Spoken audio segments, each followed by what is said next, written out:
Hey everyone, welcome to 5 More Minutes, the show where two friends relive their childhoods, or in some cases, learn about everything they missed out on. I'm Kendra. And I'm Scott.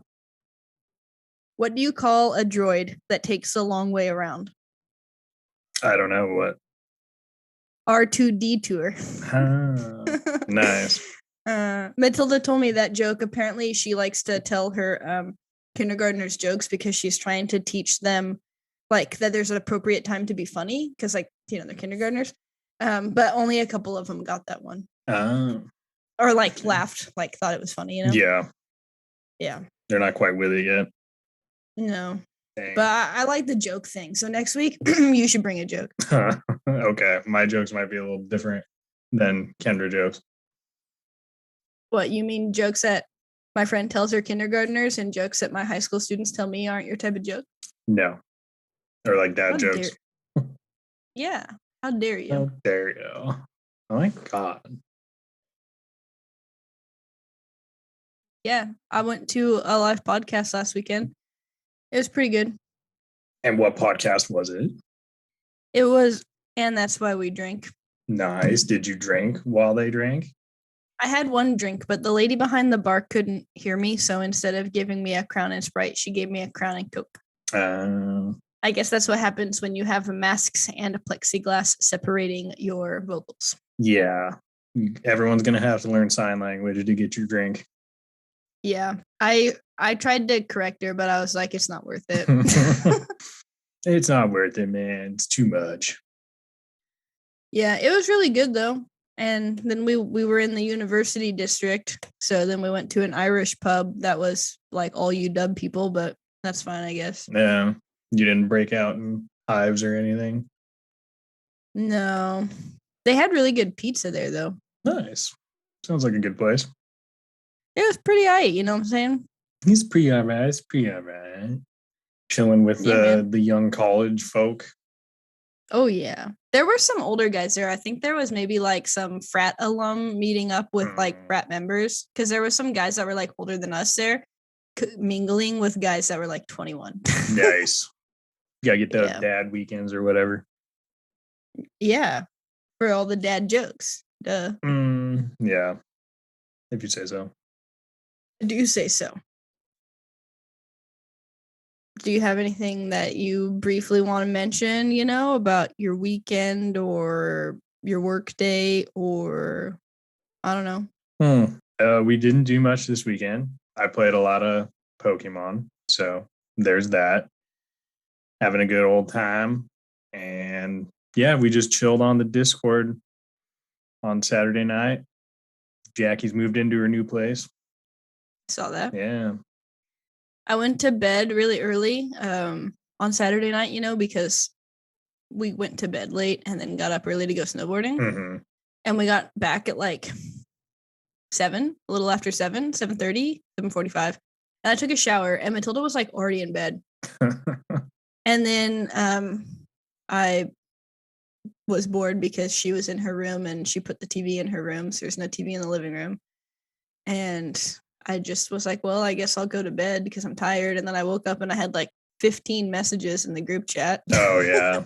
Going horde. Yeah. You know how it is. You should have just like gone out on the town again and just not told Matilda. But she lives in Puyallup. Oh, yeah. She was kind of far away. And her gate code doesn't work like it's supposed to. Like I'm supposed to be able to enter in her it's like the last 4 digits of her phone number, but I can never get it to open when I get there. So I just have to follow someone else in. Oh. So I would have had to have taken her car, and she only has one key, and I think there would have been some issues with that. Nah, screw it. But I slept from like 9 until 7. Like I woke up at 4 because that's like the normal amount of time I sleep. But I was like, well, I'm not waking up right now, so back to bed. Yeah. Nice. But anyways, I guess we can jump on into it. I should have wrote down which episode it was. 17. Okay. In episode 17, we talked about Dimension 20 Fantasy High, but we really only talked about the first 2 eps. I tried the episode 2 Scott, but he was like, well, yeah. Could you imagine that I actually guessed right? I need to look now. I had no idea what you were asking, and I just threw out a number. Oh, I thought you were right. No. Oh, then that's not right. It was before that for sure. I thought you like checked like that you saw my video and you were like, oh yeah, episode 17. I'm actually no. And I listened to part of it the other day too to see what we talked about. What was it called? Oh, it was 16. I was pretty freaking close. Hey, that is pretty close. Look at that. All right. But I thought, we would kind of talk about more. I don't think I could accurately summarize the whole like 19 episodes in a short podcast because it's like 40 hours of, content. Yeah. But we are going to keep talking about the bad kids of Eggford Academy. Whoa. The Owl Bears. Hoot, growl, hoot, growl, hoot, growl. Wow. Kendra is decked out right now. Yeah, I was trying to find this guy that Keaton got me because it's an owl bear. Why does he have a zipper? Because it's a pencil holder. Oh, I thought that was part of his costume. Bloop. Nice. Yeah, and I've been preparing that hoot growl thing all day. And I couldn't find my hoot growl shirt, and I was really upset for a while. But then I found it. Well, you were preparing that chant all day? The 3 seconds you just spent? Yeah, I was really tired today. I had a really bad case of the Mondays. So I needed to mentally, and physically prepare for the hoot growl, hoot growl, hoot growl. I see. Yeah. Look at that. Mm-hmm. Thank you, Keaton. Not that you listen. Never know. Anyways, trying to get this little guy up in here, but I don't really have a good place to attach him, so he might fall. He looks a little creepy. He kind of looks like a Muppet, actually. Yeah, he does. But anyways, I don't know how good my summaries are going to be because it's a lot of content. And also, I started to write the quiz when I texted you, before I texted you, and then you texted me, and I was like, oh crap, I need to let my dog out. I'm going to need to make coffee. I need to hang the green screen. So I'm going to have to make the quiz on the fly. Oh, but, yeah. It'll be aight, as they say.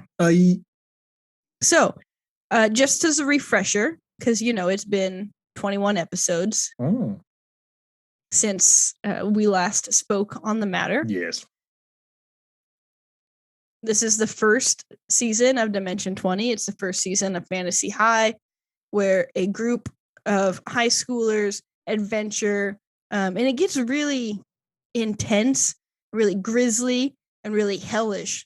But I don't know that we'll get to very much of that in this episode. But just to refresh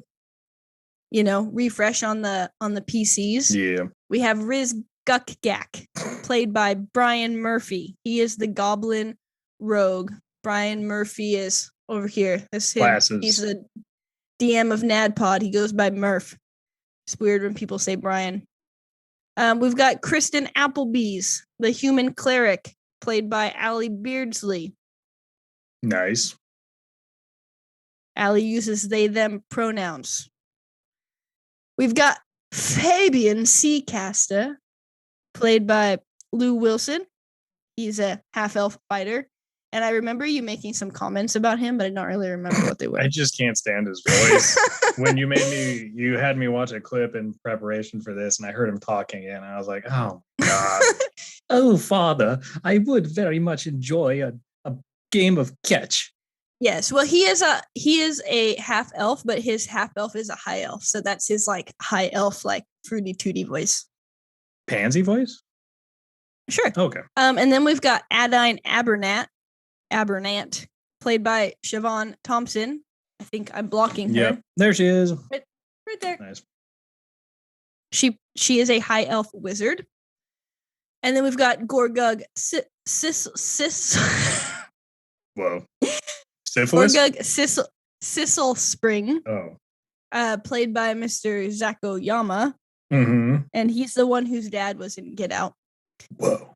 He is a half-orc barbarian who lives with gnomes, his adoptive family. Do you remember what question he likes to ask people? Oh, God. No. Are you my dad? Oh. Kind of a weird question to ask. He's on the hunt for his dad because he was adopted by gnomes. That's probably the best way to find him too. Just go up to every single person and say, "Are you my dad?" Yeah. Also, Riz, the goblin, do you remember what his nickname is? The ball. Yeah. Yeah. All right. And then finally, we have Fig Faith, played by Emily Axford, wife of Murph. And she is a tiefling bard, although she thinks she is an elf and tries to deny the fact that she has horns coming in. Yeah. Very traumatic, like teenage coming of age problems, you know? So I'm going to super short recap the first 2 eps, just so we all get on the same page. So in episode 1, the PCs are introduced. Honestly, probably pretty boring that you watched that, but whatever. It's very Breakfast Club style, as in they all end up together in detention on the first day of school at Eggfort Adventuring Academy, home of the Owlbears. With the exception of Kristen Appleby's. She begs Coach Daybreak to give her detention so that she can hang out with the others. And I think it's like something where he like makes it up and it's like, oh yeah, you had a falling from faith or something like that. Because she's a cleric, you know, so she's very much in with Helio, the corn god. And she wanted to convert them, right? Right. Yeah. So they're missing out on their opportunity to get to know fellow students and form an adventuring party, which is what you do on the first day of school at Adventuring Academy. Oh. And like, I would totally go to an Adventuring Academy if we had one. Yeah. Like, teach me how to use a sword, you know? So after a lecture at the end of the day, they hear a scream coming from the cafeteria and run down the hall to find a bunch of corn cuties and a possessed lunch lady, Doreen. Oh, crap. Thought I'd throw that up there. Yeah. So kind of ends right there on a roll for initiative, you know? And then episode 2, pretty much a fighting episode. So a battle ensues, and while defeating the corn cuties, which involves Adine hitting the possessed Doreen harder than she means to and killing her. Yeah. So as she dies, she tells Adine that it's her responsibility to make it right since she killed her. Gorgug and Kristen die in this battle, like die. And since Kristen's a cleric, there's no one there to heal them. And I think Fig also is down at the end, but didn't fail her death saves. So I think Adine contacts the principal or Mr. Gibbons or something, the counselor, and they eventually show up at the end of the battle. And then this is where we get the episode 2ing, because sure. Eggfort shoots Mr. Gibbons in the head and then kills himself after warning those who are left standing of foul play at the school. And then Gorgug and Kristen are revived, and it kind of ends there. So we're left with oh crap, the principal just killed the counselor and himself? What is going on? I was more surprised the principal had a gun. I mean, it's an adventuring academy. With guns? I mean, Riz has a gun at some point because he's a rogue. Then why would you ever want a sword? Because not everyone is proficient with swords. Okay. It's a personal preference, you know? Some people are all about the magic. Some people just like to get shot. I get it. Yeah. Yeah. All right. So I'm going to do my best to read through these synopses. What's the plural of synopsis? Synopses, I think. I think you're right. Okay. Because there's a lot going on. It's very content heavy because essentially each one of these is a movie. So we'll kind of see how long it takes and to see where we get. And then maybe in the future, I'll just have to do a quicker summary. But you miss out on a lot of detail, you know? Oh, yeah. So when episode 3 starts, Kristen, this is in between. So what's happening at the beginning of this episode is happening before Kristen and Gorgug wake up. So it's kind of like the in between when it starts. So Kristen, newly dead, finds herself at the gates of heaven with Principal Eggfort. He crawls into her backpack and tells her to smuggle him into heaven, which she does. And as she enters the Golden Gate, she meets Helio, who appears to her in the image of a frat boy. Helio is the god that she worships, where she gets her clerical powers from. He is the son of Sol, the god of corn, and he is worshipped by a vast majority of humans in the town of Elmville. So he's kind of depicted as having on like a backwards hat, a really long flowy beard, aviators, like tan khaki, shorts, a robe, and a nice button up tucked in, and some flip flops. So he's kind of got that frat boy god. So he's the Big Lebowski. A little bit, yeah, but younger. Okay. Mm-hmm. But he does have the dude vibes. So while greeting Helio, Eggfort climbs out of her backpack and sprints into heaven, just like runs. He gets out of the backpack and he's just running through heaven. Huh. Helio tells Kristen that it's not her time to die and that she has more work to do. And just before he sends her back to the mortal plane, she asks him why bad things happen to good people. He ignores the question and sends her back with a curt later.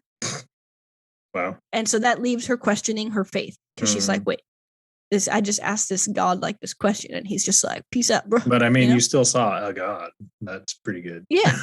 A corn god. Right. Yeah. So at the same time, Gorgug wakes up in the dim forest with razor sharp leaves. After a moment, he sees Mr. Gibbons, a counselor. Or he's a teacher. He might be both. So his eyes start to glow red as he recalls what happened to him and expresses that he has some unfinished business. He moves to attack Gorgug, but then Gorgug wakes up in the cafeteria before anything happens in the weird dreamy death world. Yeah. So Kristen, Gorgug, and Fig all learn that Adine accidentally killed Doreen because they were all dead or down when that happened. In honor of Doreen, Fig makes a fishnet stocking out of her hairnet. They also learn about the deaths. They find that the corn ooze originally came from the barrel that Kristen's Bible was thrown to earlier that day. And they realize that some of the faculty and staff might have created the magic that controlled Doreen and the corn monsters. So when Eggfort gave the warning of beware of whatever, trouble or whatever he said, that's kind of what he was alluding to. He kind of has Dumbledore vibes. Right. So then the bad kids, who aren't called bad kids yet, but that's what they name themselves later, they fight over what they should do. Riz's mom is a cop, so he wants to contact them, but he gets outvoted by pretty much everyone else, and they all want to talk to Principal Goldenhorde, who is a handsome dragon-born man wearing a suit. Nice. Yeah, so they bring him to the cafeteria. He decides to call the police. He takes the kids out, but Riz stays and hides to kind of try to eavesdrop. He tries to calm them down. He tells them they can transfer, but they all want to stay. They call the parents. Gorgug meets Coach Daybreak and thinks that he might be his dad, but he tells him he's not. Nice. So while Riz is hiding, while the teachers that are left there survey the scene, they kind of determine that a demonic entity was in the cafeteria before the fight and question why the magical wards that the school has didn't stop it from entering. So that would kind of lead into the idea that it was created on campus or inside of the wards, rather than coming from outside. When the police arrive, they examine the scene and identify it as divine magic summoning and antithesis. Also, I hate saying that word for some reason because my brain really wants to read it antithesis. Yeah, I get that. That's exactly what it looks like. Yeah. Riz gets his mom's attention while he's hiding from the other police officers and meets her outside. The rest of the kids agree to find each other in the morning. That typical all right, I gotta go home and do stuff with my parents, but in the morning we're gonna meet right here by the flagpole. We're gonna figure out what to do, guys. I gotta go to my mom's house. Yeah, pretty much that. But then Riz tells his mom that he overheard stuff that kind of leans towards the faculty being involved. So giving her another angle and that sort of thing. So the next day they wake up and find Kristen has added them all to a prayer chain, which is a messaging service that they can use to chat privately. So it's called prayer chain, but it's kind of just something freaking instant messenger. What the hell? Yeah, well, they have these crystals that they can send messages and stuff on. It's kind of like a cell phone. Yeah. So Golden Horde leads an outdoor assembly to mourn the loss of the 3 faculty members. He also makes. Oh well, okay. The guys that killed him. Come on. Well, and Doreen. All right. So he also mentions that they're installing new security systems that will be headed by the AV Club. So some CCTV systems going on in there. After the assembly, Fig tries to cover up some of the cameras with closing, but is stopped by Golden Horde. And she gets sent to class because apparently she skips classes a lot. Instead of going to her bard class, she goes to a barbarian class. She ends up taking a level of that. Bunch of stuff goes on, like school stuff. They actually go to school? Well, it's adventuring school. Oh. Yeah, so he sees so Riz goes to the AV room because he's like curious about the TVs because he's like a little wannabe detective. He's got like a briefcase, right? He sees someone he knows, Penelope Everpetal, outside looking worried, and so he leaves to go investigate because that's just what kind of kid Riz is, you know? While there, Gorgug is watching an interaction, or he's watching them interact with Penelope from a distance. Riz is in Fabian's backpack because he's the ball. And they're trying to figure out like why she's worried. And she's apparently worried because her best friend, Sam Nightingale, hasn't been to school that day, and that she's been acting strangely ever since she started dating Johnny Spells. Oh, is this one too big? It's pretty big. I can see his leather jacket. That's Johnny Spells. I'll try to find a better picture later. I was having a hard time finding a picture of him. The other one was like 100 by 100 pixels, and I was like, well, that's the other way. It's not going to work. Johnny Spells is this dude, though, that you can't see. He's got that like biker, like cool kid thing going on. Yeah. Apparently he hangs out at the gas station near the highway with super sketchy people. When Penelope mentions Penny Luckstone, Riz immediately throws up inside Fabian's backpack. Fabian takes off the bag and chucks it across the parking lot. It hits a car. What? And Riz takes a little bit of damage from that. Penelope reveals that despite what the bad kids assumed, Johnny Spells does not fuck. That's important to know. He says that I was dying to know. Yeah. Because he's one of those hot guys, Right. Yeah. The friends, so he had cast a spell on her. It wears off, and then she realizes that they cast a spell on her, and she's angry. So she kind of like stops like giving them, information then.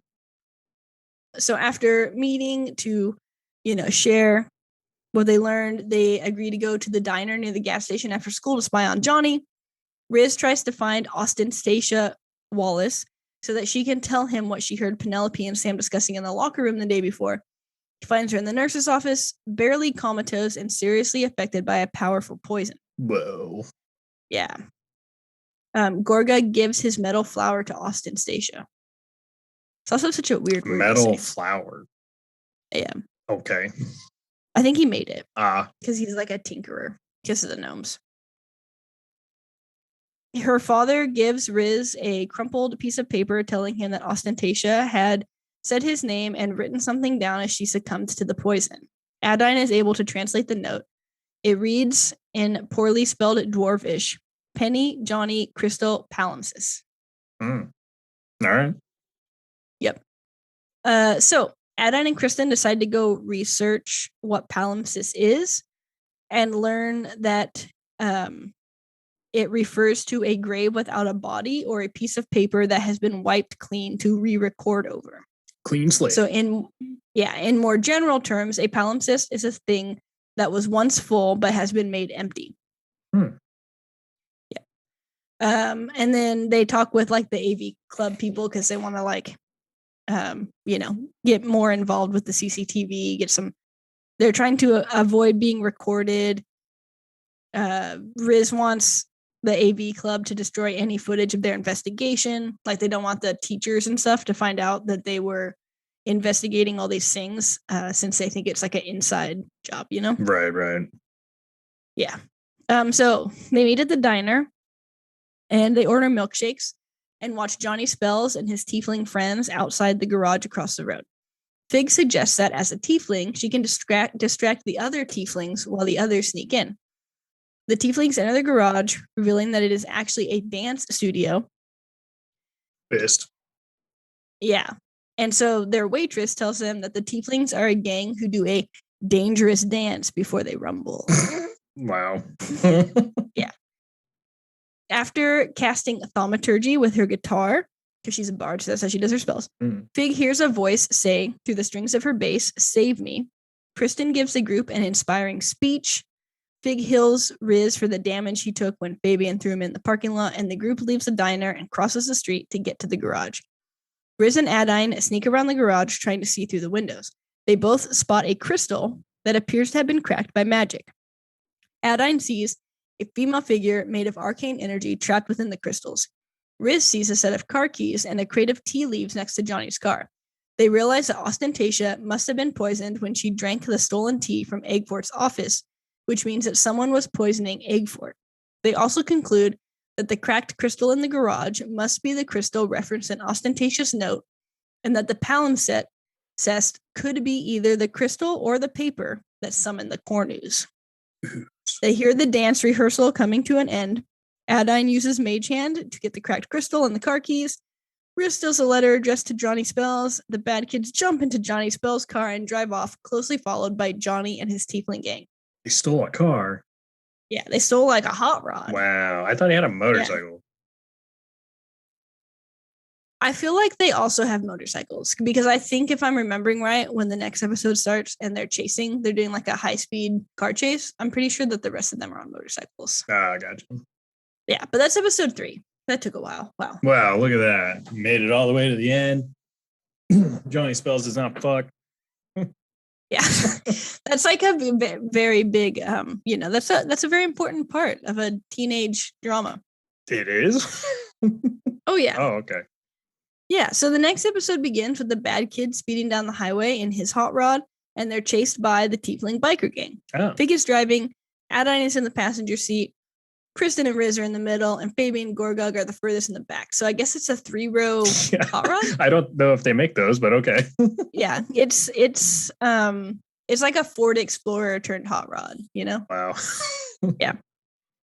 So Johnny is the first to attack us. I'm not going to like narrate the whole fight scene, but essentially they're, fighting each other. They have movement speeds based on their vehicles, and they're trying to essentially get away from them in the car, but I don't think they really know how to drive. Like if I'm remembering right, Fig is like rolling for driving the car, but they don't know how to drive because they're like freshmen. Oh, probably shouldn't have stolen a car. Yeah. So then Fig is approaching an intersection in the car, and she decides to maintain the speed but lay on the horn to warn other drivers. So doing what you're not supposed to do, like pushing down that horn, just closing your eyes and just hoping you make it out alive. Yeah, fingers crossed. Yeah. She also casts Sleep on the biker gang, and a couple of them fall asleep and fly off the road. Oh, they're dead. Yeah. The bad kids and the biker gang approach the intersection. A halfling family on their way, also on my mug. Oh, wow. On their way to get ice cream, pulls into the intersection. Fig swerves to miss the car. All of the tieflings avoid the car except for Billy Hellmouth, who slams into the car, flips off his bike, and lands on the back of Johnny's hot rod. Oh, he's dead. So he's like on the car. Well, he's on the car with them. How do you live through that? I don't know. So a lot more fighting, a lot of spells cast. Suggestion spells, like trying to turn the bad kids into good kids, I guess, if you want to put it that way, even though really turning the good kids into bad kids. The fight veers down a steep curve in the road. Fig continues her streak of successful driving and lights up a clove in celebration. All right. That's what they do in the Magic King world, man. I see. Yeah. All right. One of the biker gang members flips onto the hood of the hot rod and hits Fig in the head. They're trying to shoot everyone. Everyone's just kind of getting hurt, like going back and forth on this. So then the bad kids and Johnny decide to attack more than just the bad kids. They're attacking the car. They're trying to get them to crash or stop or, not be able to move anymore. Yeah. Fig realizes that they don't have much time before the engine of the car gives out. So she tries to bust a sick U-turn on the highway to knock some of the guys off and start driving straight at Johnny. But she fails miserably at this. The car fishtails, and Fig casts Healing Word to try to save Adine as the car starts to flip. When the car tumbles across the road over and over again, finally landing upside down, everyone in the party takes damage. They kill some more of the biker gang. They try to save everyone. Johnny Spells makes a failed attempt at Eldritch Blast. Fabian hits and kills Johnny Spells. So they killed that bad guy. Killed the bad guy. The more the story goes on, the more they do seem like the bad guys. They're kind of doing all the bad things. I think that's how come they're doing bad things for good reasons. They don't know that yet. Well, they have. They're like, they have hey, I stole a crystal. Let's kill all the bikers. I mean, yeah. Oh, yeah. Let me see if I can pull up a better picture of Monsieur Johnny. If you want to see how he looks. It's kind of blurry. Yeah, there you go. Good enough. But you get the idea. Yeah. All right, so the bad kids are unsure about the state of the engine, so they run away from the car in case it explodes. Seems smart. All right. And Fabian gets onto Johnny Spell's motorcycle and becomes its new owner. It talks. It's like a magical Knight Rider. Kinda, yeah. I'm sure that's probably what it's based on. Wow. They investigate the body of Johnny Spells, looking for any clues or information. They discover that Johnny Spells was a warlock and find his warlock's phylactery, the source of his warlock's connection to his patron, which is a switchblade. They also find a burner crystal still in its packaging and a little black book. The book has a day planner with something called tea time, scheduled once a month. Johnny has also written the names and numbers of Sam Nightingale, Johnny's newly missing girlfriend, and Penny Luckstone, Riz's missing babysitter. When Riz sees Penny's name, he throws up. He has real big feelings for his babysitter. I do kind of remember that. Yeah. So the party takes the switchblade, the burner crystal, and the little black book. The family of halflings from the earlier intersection stops on the road next to the bad kids and offers them a ride into town. The group accepts and convinces the family to take them to get ice cream. That's just what we need. Hey, do you need a doctor? Nah, I just need some ice cream. Thank you. Mm-hmm. And part of the clip that I sent you was two things spliced together. Mm-hmm. But the first clip was them in the, having a conversation with the halfling family. Yeah, in the parlor or whatever. Mm-hmm. And I mostly sent that clip because I have a mug for it. You're all about that life. And I think we'll get to the part later with the quote that's on the other side of my mug. Oh, wow. That's a long quote. That was the main reason why I sent that clip, because I really like the Cubbys. They're a good halfling family, Just look at them. They're so cute. Except for this one. He kind of looks a little bit like Mario. Like a little Mario? Yeah. He's trying, it's me, a Mario halfling.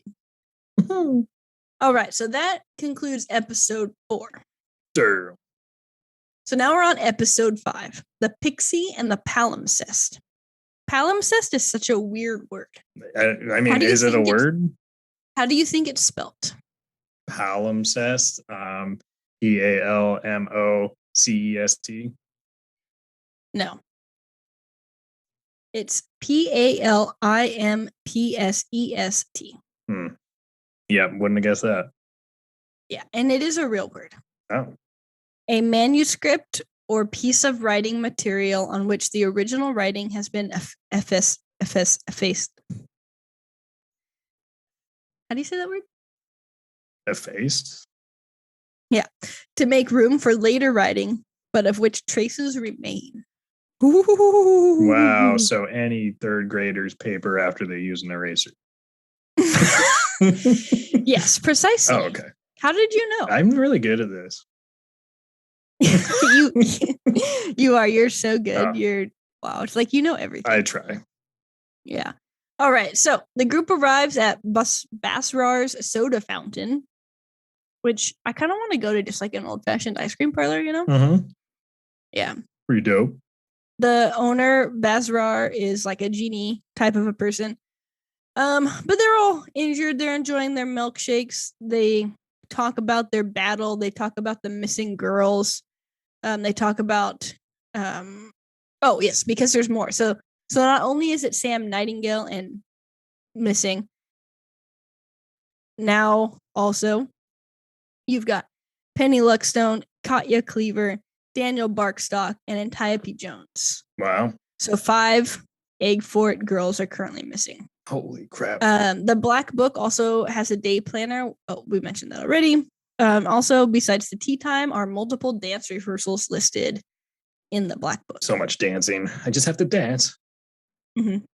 In the book, there is also a list of new unlabeled crystal numbers with pins and activation codes.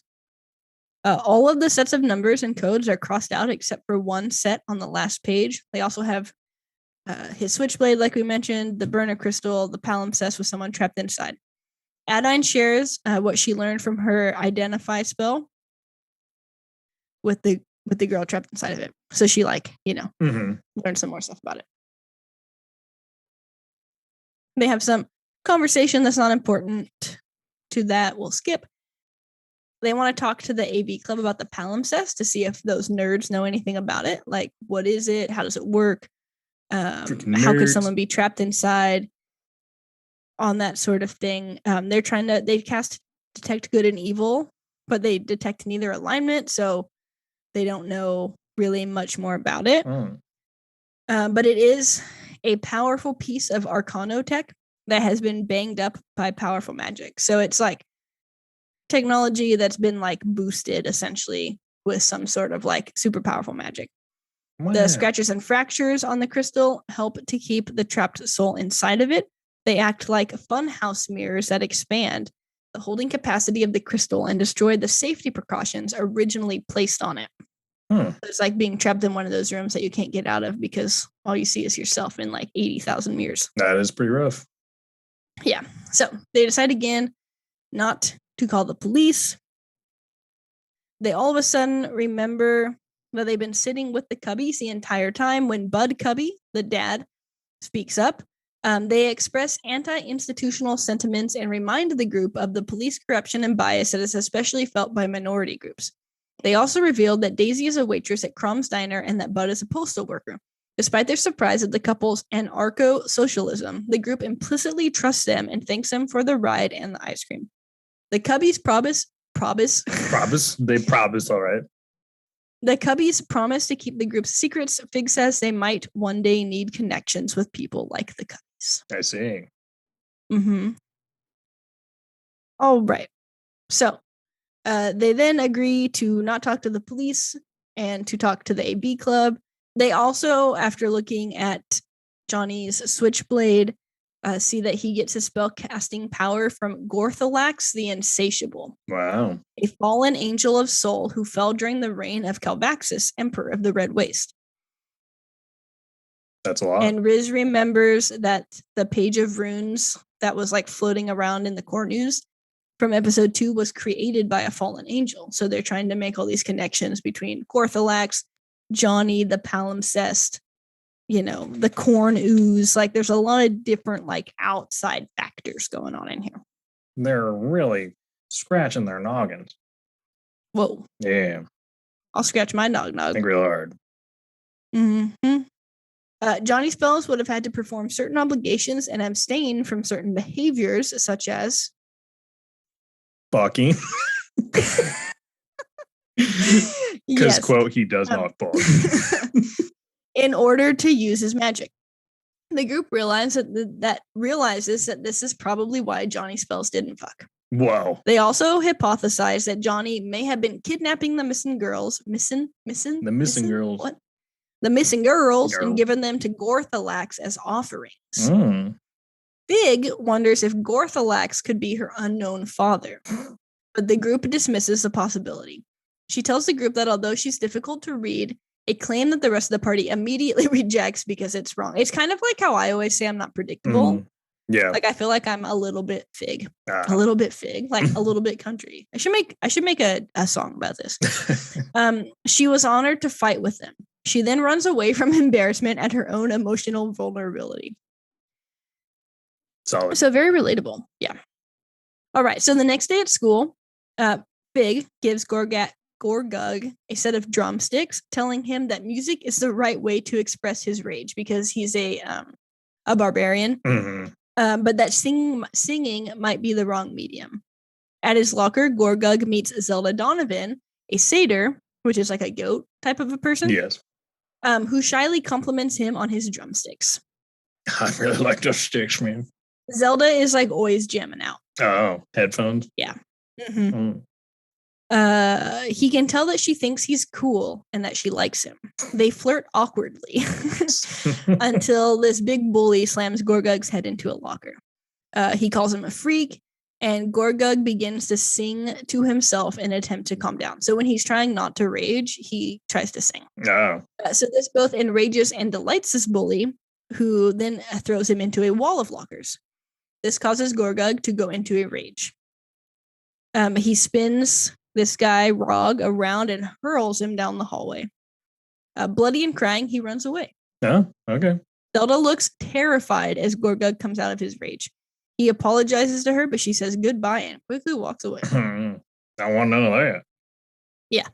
So after that, the group heads to the AV club, and Fig and Fabian pretend to bully Riz in order to maintain their status as cool kids. Oh. Yeah. So cool. But Fizz Fig yanks on the locks of the lockers in case any of them open. She opens a locker and discovers that it belongs to none other than Penelope Everpetal. That's lucky. Yeah. Riz investigates the locker and finds several pictures of Penelope and a picture of her kissing Danny. I can't remember how to say that, but it's Dayne. There's one photo on the back wall of the locker that doesn't fit in with the rest. It's a low-quality middle school era photo of Penelope in braces with her arm around Sam Nightingale.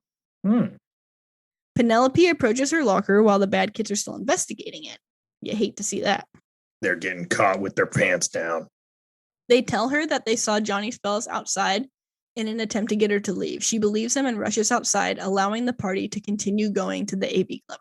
No. Yeah, so they believe... she believes him, but she doesn't know that he's dead, you know? Yeah. All right, so in the AV club, Gorgug pulls out the palimpsest, and he and Riz explain that they believe a person is trapped inside of it. So this guy, Biz, he takes Riz and Gorgug into a dark room. Adine follows because she doesn't want Gorgug to take all the credit for her work. As she enters the dark room, Biz notices Adine and attempts to flirt with her, but she immediately shuts him down. The four go into the dark room to examine the palimpsest, leaving Fabian to make awkward conversation with the remaining two AV club members. What is up, fellow nerds? No, I think it would be like, what is up? Yeah. No, you have to talk like I Fabian. would very much like if you could give me a wedgie. Okay, I think that's what to the nerds, right? I think that's what Fabian would be saying to the. Oh, I see. Yeah. I see. Yeah. Yeah. I got you. Mm. Yeah, I know what I'm doing sometimes. Oh, sometimes, yeah. All right. In the dark room, Biz sets the palimpsest in a clamp and turns on an engine. Blue energy, just like normal teenage stuff, you know? Right. Yeah. Blue energy fills the crystal, revealing the spectral form of Sam Nightingale trapped inside of the crystal. Biz, horrified, asks him what they did. He explains that every crystal is logged with a special bureau dedicated to Arcanotech safety. A palimpsest, however, has had all of its safety mechanisms scrubbed out. A normal crystal is limited in its function and storage space, but a dream crystal in its natural state can potentially hold anything. Biz claims that, although untested, he believes that this particular palimpsest is holding a soul. He tells them that he thinks he could help Sam get out of the crystal, but that he would need better equipment than what the school has. He also tells them that it might not be safe to work on it at school and that whoever did this is incredibly dangerous. So dangerous, dude. What the heck is going on? Lots of stuff, man. So Biz says he needs a strong power source and suggests asking Gorgug's parents for help. Adine offers Biz Johnny Spell's switchblade comb, which he says is strong enough to help him get started. Biz recognizes, because of the magic, you know? Yeah. Biz recognizes that the switchblade belongs to Johnny and makes a comment about how girls always go for guys like Johnny, when there are nice guys who honestly have a lot to offer. And they can probably fuck. Probably. They could try. Adine firmly puts Biz in his place, telling him that he needs to actually improve himself instead of waiting for women to lower their standards for him. Wow. Yeah. So they agree to give Biz the palimpsest and switchblade after school so that he can try to find a way to like work on it. As Kristen and Fig guard the door, Principal Golden Horde, because or Vice Principal Golden Horde. Is he the principal approaches. Now? I think so, but I can't remember. It might not be like official yet. Oh, okay. He attempts to question them, but Fig scares him away with her fake flirting. Kristen reads her library book, A People's History of Fallenel, which depicts Crusaders of Sol committing atrocities against the elves of Fallenel. Fig tries to practice forging Golden Horde's handwriting, but is largely unsuccessful. After school, the bad kids go to meet Biz.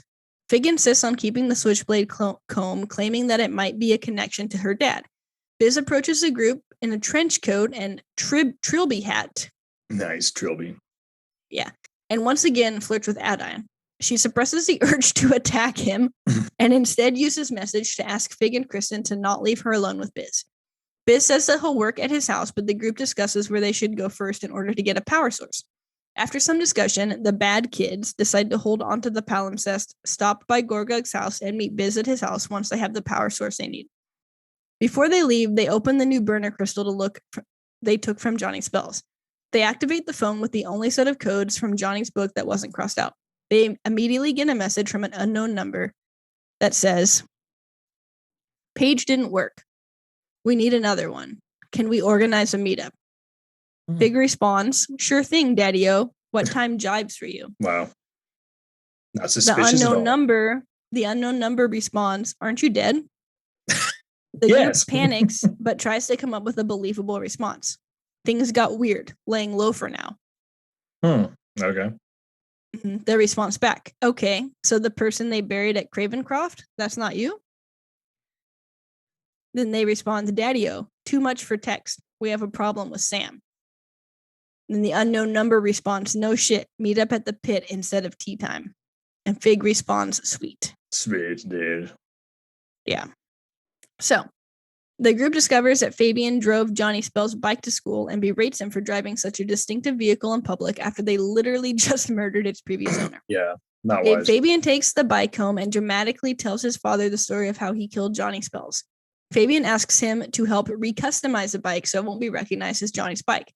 Fabian suggests putting a pair of crossbones under the skull of the bike and naming it after his father's ship, the Hangman. Bill, utterly proud of his son, gladly agrees to help. You good murder, you. All right. So after school, they meet up at the Thistle Spring Tree. I don't know why that's so hard to say. Yeah. The Thistle? The Thistle Springs give them an elemental engine used for powering dream crystals and a giant spinning crystal. The group thanks them for their help and heads off to Biz's house. The bad kids arrive at Biz's suburban house and are greeted by his mom, Bubble. Fig investigates the area for anything strange but finds nothing. Biz asks Gorgug to hide so that no one will see him at Biz's house. Gorgug doesn't realize that Biz is being mean, but Adine criticizes Biz for his rude behavior and explains to Gorgug that he deserves to be treated better. All right. Fig paces around the house like a German shepherd to guard it. Yeah. Biz hooks the engine up to a wire and attaches a palimpsest to his gear. As he starts to work on it, energy surges inside of the crystal, and a wisp of smoke comes out. He assures the party that he just messed something up. But Gorgug can tell that Biz is mortified because making another mistake could put Sam in danger. Adine uses a divination roll, which is just like giving him another roll, to help him. Biz tells the group that he can either work faster, which might put Sam at risk, or he can take more time, but be certain of Sam's safety. The group tells Biz to take his time and offers to get him out of school the next day so he can work on the palimpsest. So then they have like some downtime where they're just doing like activity, like this is taking like more than a couple days. Oh, okay. So they're just hanging. Yeah. On the last Friday of the month, they go to meet the person they were texting from the burner phone or the burner crystal. So they go to the Black Pit, a seedy dive bar with multiple stages in downtown Elmville. Fig and Kristen reveal that they've actually been to the Black Pit before. Fig has seen several concerts there, and Kristen has gone with her church to try and help victims of sex trafficking. Wow. Fig suggests that they hide in the club, text the person to go out back, and then meet them in the back with Fig disguised as Johnny Spells, and she's a tiefling, so like disguise self, like make yourself look like him. They agree that is a good plan, but Riz investigates the building and finds that there is no outback. So it's essentially just one massive block of warehouses. No Outback Steakhouse.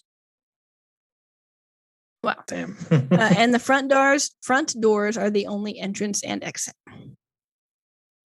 So instead of waiting in line to get in, Fabian approaches the bouncer and offers him a bribe. He gets angry and asks his age. Yeah. Fabian does successfully convince the bouncer that he's 23 years old, though. And Fig persuades the bouncer to let them in by convincing him that she is also a bouncer and that she just wants to help get him some money from her rich, idiotic friend. Once inside the venue, they see posters and a merch table for that night's headliner, DJ Brains with two Z's. Brains. Is it a zombie? Other bands, kind of. Other bands from a range of genres play on multiple stages. Fig joins a mosh pit and gets hit by a guy who immediately offers to buy her a drink.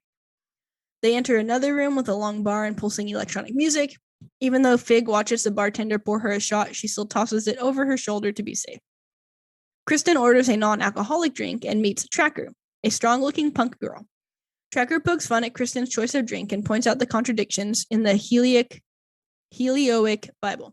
She can't tell what Tracker thinks of her, but she tells Tracker that she's been researching the atrocities committed by followers of Helio. She also tells Tracker that she met Helio, asked him why bad things happen to good people, and was sent away before she could get a response. Tracker reveals that asking her parents the very same question got her kicked out of the house. Tracker asks her if she wants to get a drink and keep talking. Kristen agrees. The group spreads out to investigate the club. Riz, Fig, and Gorga go into the back. Adine goes to the front with Fabian, and Kristen stays with Tracker in the middle room with the bar. It's like a multi-room fiasco. Wow, seriously. Yeah. In the back room, DJ Brains is performing, but the group doesn't notice anything strange. Riz, sneaking through the crowd, sees Zane Darkshadow wearing giant combat boots, dancing to the music. Fig texts the unknown number with Johnny's burner crystal, and Zane's pocket lights up. She signals this to Riz and Gorgug. As Riz begins to sneak back over to Fig and Gorgug, DJ Brains changes the track to a new song. As the beat of the new song drops, something begins to happen in the club. Whoa, bro. In the middle room, Kristen and Tracker talk more about religion. Tracker kisses a surprised Kristen and immediately apologizes.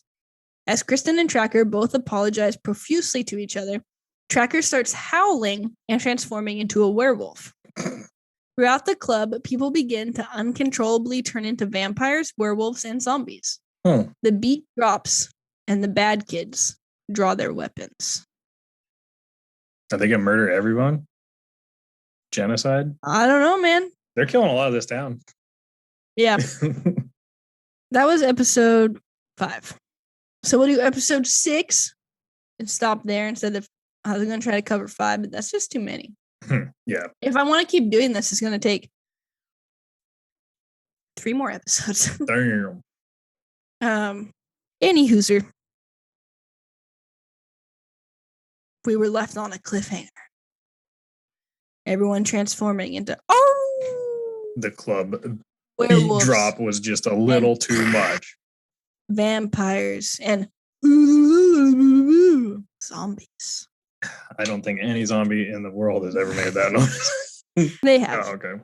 So now we're at episode 6. Brawl at the Black Pit. Whoa. Oh, yeah. So, the beat of the electronic music drops. Fabian tells Adine that they need to find the rest of the group and runs into the next room.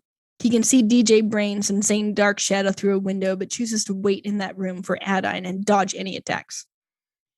2 vampires kill bystanders. One runs towards Fig and another slashes at Kristen. Adine runs for the exit as zombies start to attack people on the dance floor. So not everybody turned. No. Oh. Yeah, just some people, so not everyone. But something at the bar caused those people to turn red. Riz can see that DJ Brains is just a glamored zombie, so he runs up onto the stage and successfully attacks him. Using Fury of the Small, on the dance floor, Zane starts running, motivated by the music. Wow. Gorga goes into a rage and severely injures a zombie. More innocent bystanders are being hurt. Creatures are beginning to fight one another. The bad kids are dodging, slashing, all that sort of things. Tracker is attacking a vampire that attacked Kristen. Whoa. Yeah. Pandemonium. Kristen begins to summon her spiritual weapon, a giant glowing spectral ear of corn. Wow. Yeah. Human bystanders are panicking and trying to run for the exits or hide. And like I said, the bad kids, man, they just doing their thing. They doing their thing. I do just want to read this line. Running and jumping like a gazelle, Fabian gracefully smashes through the window that opens onto the dance floor and takes cover behind the bar. Yeah. Pretty good. Got that graceful gazelle like speed, Oh yeah. Yeah. Anyway, so big fight, lots of action. Bad kids going hard. Some close calls all around, using some divination rolls, all that sort of stuff. Kristen runs through the doorway, barely missing a vampire attack and bumping into something invisible. She uses channel divinity turn undead, and as she does, she hears Helio's voice in her head, much to her confusion and displeasure. The zombies run away, but some of them remain unaffected by the magic. So the fight is kind of getting almost a little bit like harder at this point, because there's so many, and there's like humans and there's like innocent people, and there's just a lot going on. Yeah. So there is a momentary pause as the music stops. Fig heals Kristen. Adine successfully avoids a panic attack. So Adine's character rolls for panic attacks in situations that would make her character have one. I actually have a sticker somewhere that says roll for panic attack that I never stuck anywhere. Yeah. There is a strange heavy tension in the bar as the werewolves realize that the vampires have silver weaponry. Both the werewolves and the vampires begin to regroup. So kind of like a gang fight almost. Gorgug suggests that they all leave and they start to rush out of the club. At the front of the building, they find Adine and the werewolf who bit her, who is apologizing profusely to her. He explains that his lycanthropy is a sickness that he can't treat because he doesn't have health insurance. Wait, what? So he was a werewolf and it was not affected? I'm confused. No, he was affected. But they're still just normal people? They're like, why did I do that? I'm such an idiot. I think that when the music stopped, some of them might have kind of like regained their thoughts a little bit. And this one was like outside of the bar. So all these people were already werewolves before they went in the club. Right. And then something in the club caused them to like turn all at once. Okay. Yeah. It had to do with the music. Anyway, so he explains that he can't treat his lycanthropy, so he doesn't have anything to like help him control it because he doesn't have health insurance. So there's a lot of real world issues being covered in this show. Yeah. Riz tells him about the open position for a guidance counselor at Eggfort. The werewolf introduces himself as Jawbone, and it appears that this counselor position may be his lucky break. So this person will continue to be a character who, whenever the next time is that I decide to continue with this, we'll meet again. Oh, okay. As the party leaves, they see that the bouncer was successfully restrained by his dog Rover, almost certainly thanks to bardic inspiration that Fig gave to Rover. So Fig gave the dog bardic inspiration in the last episode. With sirens blaring in the distance, what? I don't know what that means, but okay. Bardic inspiration is just like a trait bards have where they can do something to inspire someone and they add it extra die. They inspired a dog to hold back a human? Oh, yeah. What kind of dog is this? I don't know. Probably a big dog. I would hope so, if it's a bouncer. Anyways. With sirens blaring in the distance, the group bullies Fabian into inviting them over to Seacaster Manor. Fig leads the party through the back alleys of downtown. She uses the smoke from her clothes to keep them hidden, but is unable to stop herself from puking, sets off a disgusting chain reaction throughout the party. They arrive at Seacaster Manor and meet Fabian's mother, Halariel. It's a weird word. We'll just call her H. Okay. She is moved by Adine's formal elven greeting and incorrectly identifies her as her sister, Aelwyn, who we'll learn more about in the future. Fig attempts to flirt with her, but H ignores her. As they move further into the house, they meet Cathilda, the Seacaster's halfling maid, and Fabian's father, Bill Seacaster.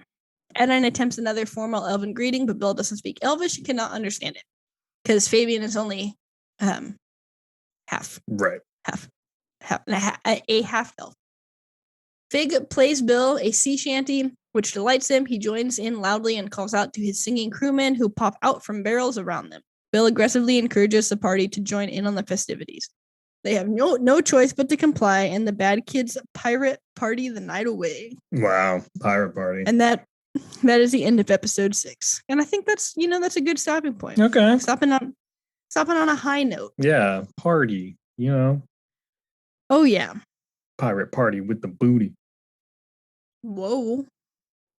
That's like a whole other level. Yeah, pirate's booty, dude. Oh yeah. So what do you think of these the next 4 episodes of Fantasy High freshman year? I mean, this world still bothers me. Because why are there guns? I mean, there's guns in all D&D. Why? Because there's pirates, there's gunsmiths, there's gunslingers. I mean, that's like why wouldn't everyone just have guns then? Because some people don't like guns. Some in like I'm pretty sure most elves like there's like class rules, like not like not every like a wizard's not going to have a gun, Well, how is a wizard going to defend against a bullet then? They have fireball. Wow. Okay.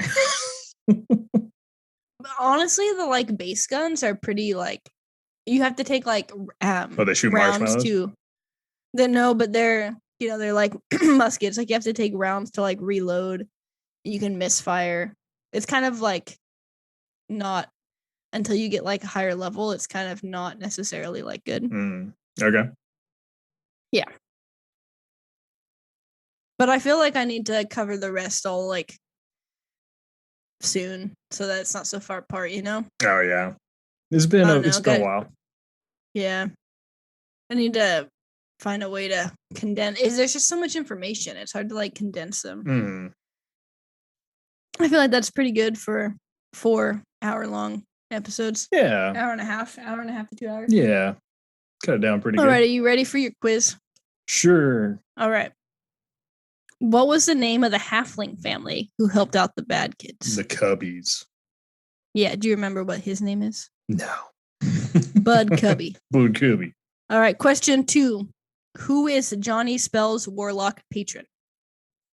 Oh my god, it was that weird name. It had like an X in it or something. Yeah. Gax Lamana. Gorthalax. Okay. So you got the lax part. Yeah. Who is trapped inside the palimpsest that the bad kids have? Sam. Yes. Yeah. Well, I think it was like Nightingale or some crap like that. That is correct. What is the name of the werewolf Kristen kisses? Oh, Tracker. Yes. And lastly, what is the name of the AV Club member helping the bad kids? Biz. You know what you get for that? Hoot, growl, hoot, growl, hoot, growl, hoot, growl. Just what I always wanted. Wow. Yeah. I wonder if the people on the other wall can. Yeah, probably. Don't mind me. But anyways, that is about the first 1/3 of Dimension 20 Fantasy High freshman year. Nice. Look at that. Yeah. 10 out of 10. Recommend. Covering even if you don't like D&D. It's real good. It's some good stuff, Get that good stuff. Oh, yeah. Anything else to add before we switch to our next lovely segment? I don't think so. I think I did. I remembered a decent amount more of this than I thought I did when you were explaining. And I covered a lot of stuff too. Yeah, and some of it was like even coming back from the first time. So like the ball. Yeah, exactly. Yeah. So I guess that's a good sign that I'm actually retaining. Yeah. The things that you we're can talking keep about. watching it. You just got to use my Dropout account. Actually, some of it's on YouTube. Yeah. Nice. All right. Well, I think it's time we hop on over to our other segment. Oh boy. Letters from Greta. Woo! Ooh, nice. And I want to make an actual jingle. I just haven't had time. Yeah. So, like the segment name mentions, we've got ourselves a new little letter from Greta. Wow, she's written in again. Amazing. Yeah. Have you read it yet? I have not. It's going to be fresh for me. All right. Hello, Scott and Kendra. Nice. It does so fill me with joy to hear you read my letters on the podcast. I have another quiz for you to take. This one is about which video game character your personality aligns with. I do hope it is enjoyable and has more variety than past personality quizzes. We shall see. I have little to report on about my living situation, but as winter rolls on, I am not complaining about the abundance of foods and warmth in my little pantry. Nice. I actually wanted to hear about you, being my favorite podcast hosts. I believe that Kendra has mentioned owning a friendly fuzzy beast. And it's not an owlbear. No. Please tell me how you ended up owning this animal. And Scott as well. What about your tiny beast?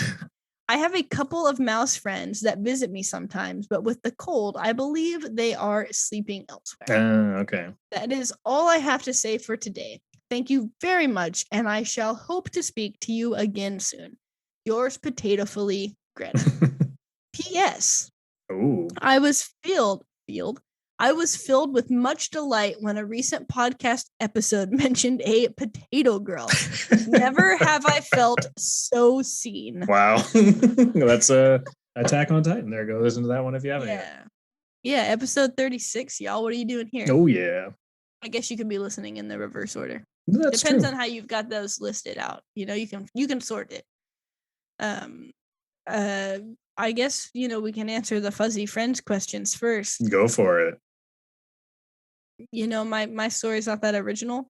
I wanted a German Shepherd, and I found one. And I picked her out when she was 6 weeks old. She was the one that licked me when I picked her up, so I selected her. 2 weeks later, I drove all the way down there to Mountain Home again for the second time. Well, I stayed at my cousin's, but and then my other cousin, Allie, shout out if you still listen. We brought her home in a little pink tote, and now she loves car rides. And I think it's because of the 6-hour car ride. Oh, there you go. Yeah, and she's very hairy and shitting very badly right now. And she's all right. She's pretty cool. She was whining outside the door earlier. She wants to be involved. She does. She feels left out. Yeah. Okay. Well, as for me, Cheyenne and I were driving along, and we saw this burning bus on a bridge that was like precariously hanging off. Why are you laughing? That screams like so hard The Dark Knight to me. What? I don't know what you're talking about. It was in Gotham. Okay.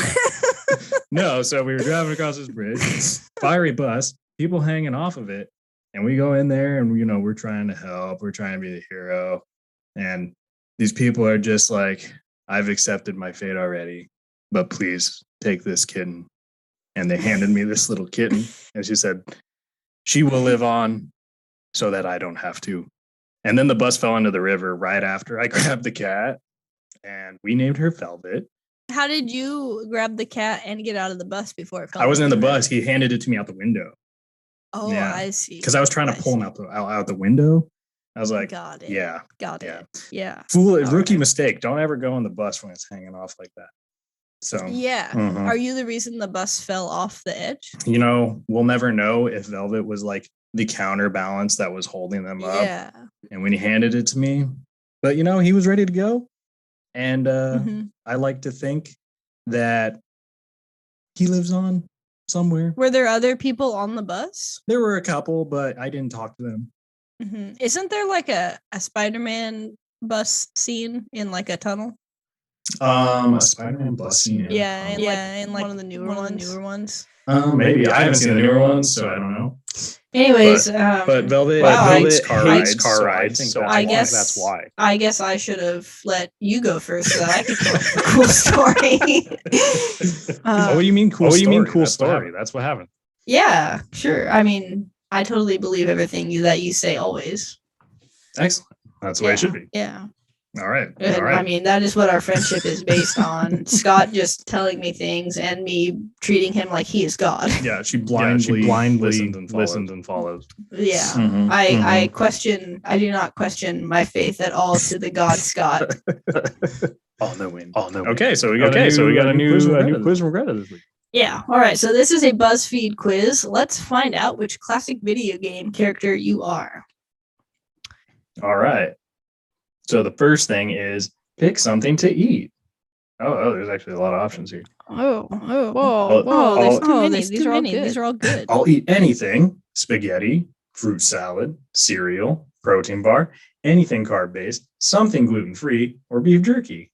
I mean, is this like asking me to pick something to eat for like a treat? Because like the most likely thing I'm going to eat on this list is a protein bar. But if it's like you can eat one of these 7 things, I might pick cereal.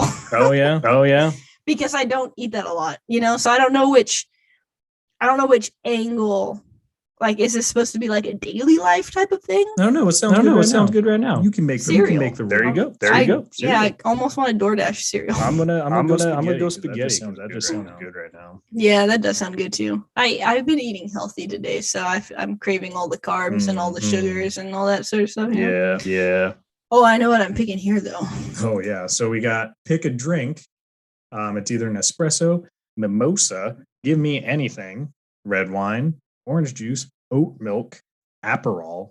I don't know what that is. I don't know me either. And a smoothie. So Kendra's definitely going espresso.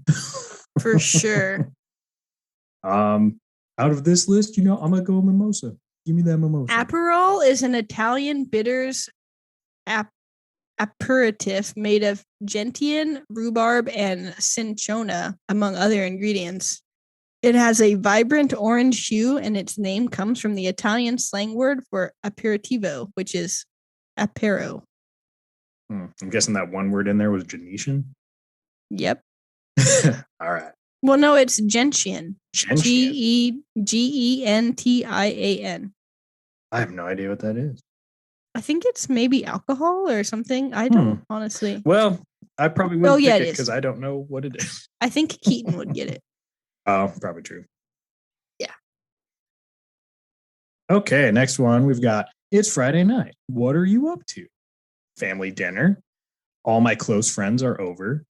Watching Netflix by myself. Whatever my friends want to do.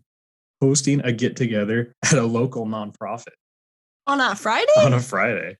Planning my next vacation. Ordering in something yummy and spending time outdoors. Look at that. I guess I'm probably doing whatever my friends want to do. Oh, there you go. Man, out of this list, I'm not sure. I guess I'm gonna go. It's like an ideal Friday night, and I'll just say all the close friends are over. Yeah, that equates to whatever my friends want to do for There you go. me, so. Yeah. Yeah, I don't have people over as much as I go over to other places. All right. These are outdated. I don't know what to pick. A little bit. What are you currently binging on Netflix? Planet Earth, Stranger Things, BoJack Horseman, Orange is the New Black, Queer Eye, The Haunting of Hill House, Ozark, or The Good Place? I just started watching the new season of Ozark, so that's an easy question for me. I never finished watching that, and I feel like I should. I guess most recently, I would have, out of things on this list, watched The Haunting of Bly Manor. That's close to The Haunting of Hill House. Yeah, I'd count it. There's supposed to be Stranger Things soon. Yeah. I'm going to pick Hill House, so. In the same universe or whatever. Yeah. What is the most important thing to you? Family, kindness, loyalty, independence, adventure, leadership, popularity, or taking care of others. Wow, they're really cutting it deep here. I don't know which one to pick. Not really either. It's kind of a tough one. Because I like kindness and loyalty and adventure and taking care of others, and that's half of the answers. Yeah. I'm gonna have to go with I'll go family. I think I'll pick adventure. Adventure. Oh. All right. Who are you? I'm Sonic. Nice. You're not afraid to go through the tough obstacles in life and face them head on.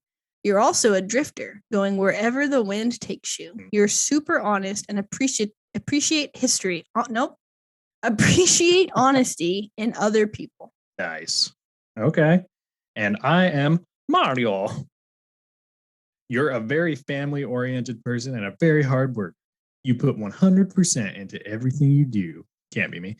You have a bunch of hobbies and interests, but that's what keeps life exciting. I feel like that could be me, except for the family part. What are you trying to say? That I have a lot of hobbies and interests and put 100% into everything. Oh, just minus the family. That's kind of the part I was getting at. Yeah. Oh, okay. I mean, do you feel like mine fits me?